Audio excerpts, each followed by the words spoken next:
श्री स्वामी समर्थ। जय जय श्री स्वामी समर्थ। आज स्वामी तुमच्याशी बोलायला आले आहे, तर हा स्वामींचा सुसंवाद शेवटपर्यंत ऐका।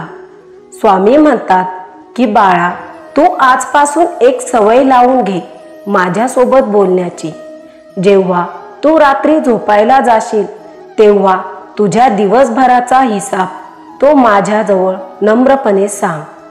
भलेही तुला दिवस हा कितीही चांगला किंवा वाईट जाऊ दे, तुझी चूक असो वा नसो, परंतु तुझ्या या स्वामी आईजवळ तू रोज झोपण्यापूर्वी मन हलके करत जा। विश्वास ठेव, आपला हा सुसंवाद कायमस्वरूपी गुप्तच राहील याची शाश्वती देत आहे। स्वामी म्हणतात की तुला हव्यास का करू नये याबद्दल आज मी थोडे समजावू इच्छितो। ते तू ऐकण्यास तयार असेल तर पुढील संवाद हा ऐक। या जगात माझे माझे म्हणणारे पुष्कळ लोक आपल्याला पाहण्यात असतात। कितीही मिळाले तरी त्यांना आणखी हवंच असतं। यांची तृष्णा कधीच संपत नाही। अशा वेळी याला किती हव्यास आहे हे आपण म्हणून जातो आणि आपल्या मनात त्याच्याविषयी तिटकारा निर्माण होतो। हव्यास म्हणजे उत्कट इच्छा, तृष्णा, छंद आणि नाद होय। मला डॉक्टर व्हायचं, इंजिनियर व्हायचं, आंतरराष्ट्रीय ख्यातीचा खेळाडू व्हायचं, समाजसेवक व्हायचं किंवा मोठा उद्योगपती व्हायचं, ही उत्कट इच्छा हव्यास होऊ शकत नाही। कारण आपण आपल्यासमोर ठेवलेले ते एक ध्येय असतं। आपली सारी इच्छापूर्ती त्यात सामावलेली असते। त्या ध्येयप्राप्तीसाठी आपली अपार कष्ट करण्याची तयारीही असते, किंबहुना तसे कष्ट आपण घेतोही। हा हव्यास किंवा उत्कट इच्छा पाप किंवा गुन्हा ठरू शकत नाही। उलट ही उत्कट इच्छाच आपल्याला त्यात परिपूर्ण करत असते। पण जेव्हा या उत्कट इच्छेला स्वार्थाचा स्पर्श होतो तेव्हा तो हव्यास ठरतो।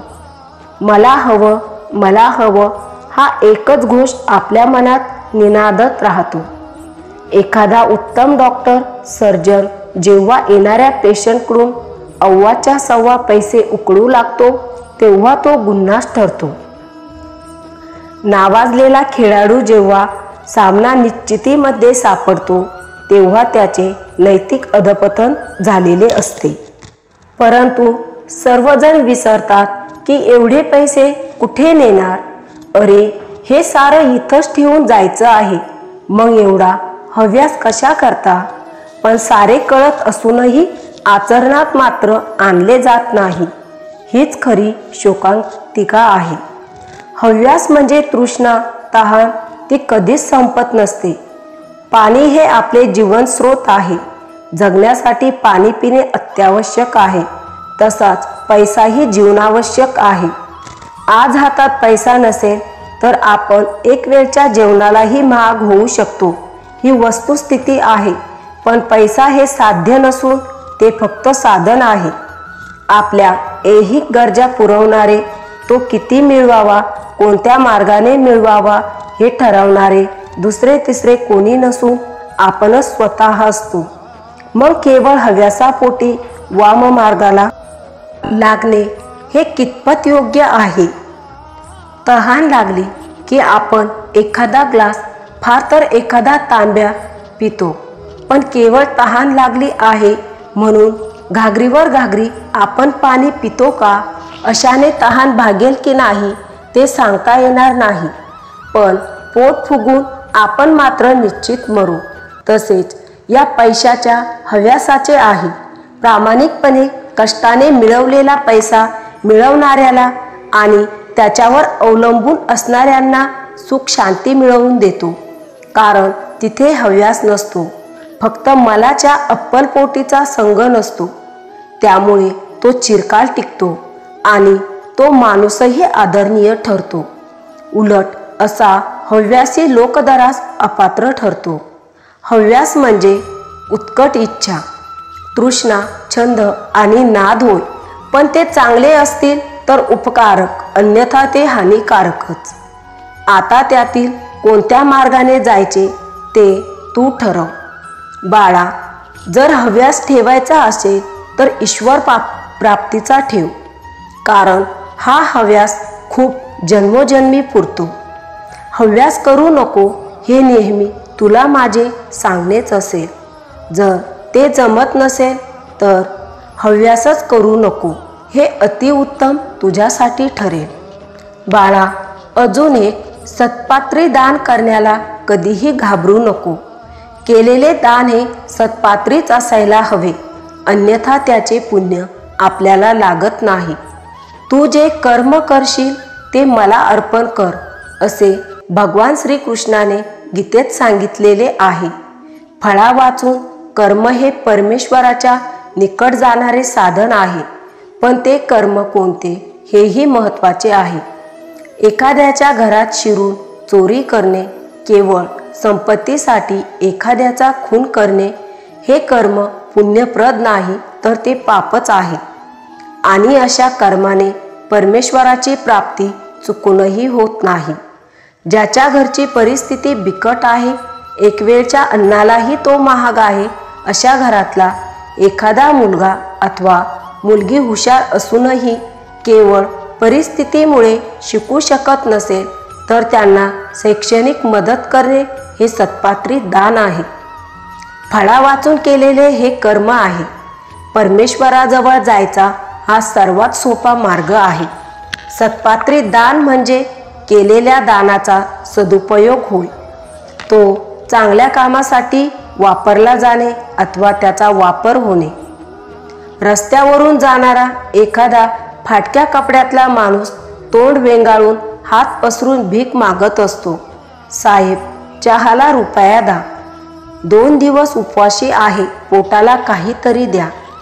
सहजपणे एखाद्याचा हात खिशात जातो आणि आपल्या ऐपतीप्रमाणे तो त्याला पैसे देतो. आपण पुण्यकर्म केल्याचे समाधान मनाशी बाळगतो, पण हे दान खरोखरीच सत्पात्री आहे का याचा तो चुकूनही विचार करत नाही. उलट दान करणारा समोरून जाताच तो फाटक्या कपड्यातला माणूस जिथे मटका लावला जातो तिकडे तरी वळतो किंवा एखादा दारूचा अड्डा तरी गाठतो. मग हे असले दान काय कामाचे? आपल्या देशात प्रत्येक वर्षी कुठे ना कुठेतरी दुष्काळ पडतो. सरकारी यंत्रणा कार्यान्वित होतेच, पण असंख्य सामाजिक संस्था, ट्रस्ट, मोठे उद्योगपती आपापल्या परीने मदत करतात. कोणी कपडे लत्ते, धान्य अथवा संसार उपयोगी साहित्य देतात. जनावरांसाठी चाराही देतात. पण हे सारे त्या दुष्काळग्रस्तांपर्यंत पोहोचते का? तर स्पष्ट शब्दात सांगायचे झाले तर नाहीच. यातल्या अत्यंत अल्पस वाटा त्यांच्यापर्यंत पोहोचतो आणि बाकीचे सारे मधल्यामध्ये गडप होते. मग हे मदत कार्य दान सत्पात्री कसे ठरेल? बाळा, दान देणे म्हणजे धर्मार्थ देणे. धर्म म्हणजे शास्त्रविहित कर्म, दान, गुण, कर्तव्य आणि न्याय. मदत म्हणजे सहाय्य. तर आजपासून लक्षात ठेव, तो दान हे कोणत्या व्यक्तीस करत आहे. सत्पात्री दान कसे करावे याचे साधे सोपे उत्तर म्हणजे आपण नेमके दान कुणाला करत आहोत, त्या दानाचा याचक कसा वापर करतो आहे किंवा करणार आहे हे आधी नीट तपासून पाहावे.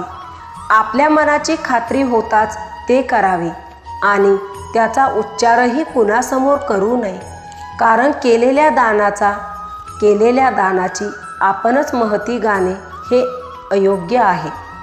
मग ते दान न ठरता स्वतःचा बळीजाव ठरतो आणि समाजात अशा दानशूरांची संख्या कमी नाही हे आपण जाणतोच. असे दानवीर जे दान करतात त्यामागे त्यांचा स्वार्थ दडलेला असतो आणि हा स्वार्थ साध्य करण्यासाठीच ते असे दान करत असतात. मग असे स्वार्थालोलूप दान काय कामाचे? तेव्हा अशा दानापासून सावध राहा आणि जे दान कराल ते सत्पात्री कर. बाळा, मला तुला आज हाच मोलाचा संदेश द्यायचा होता.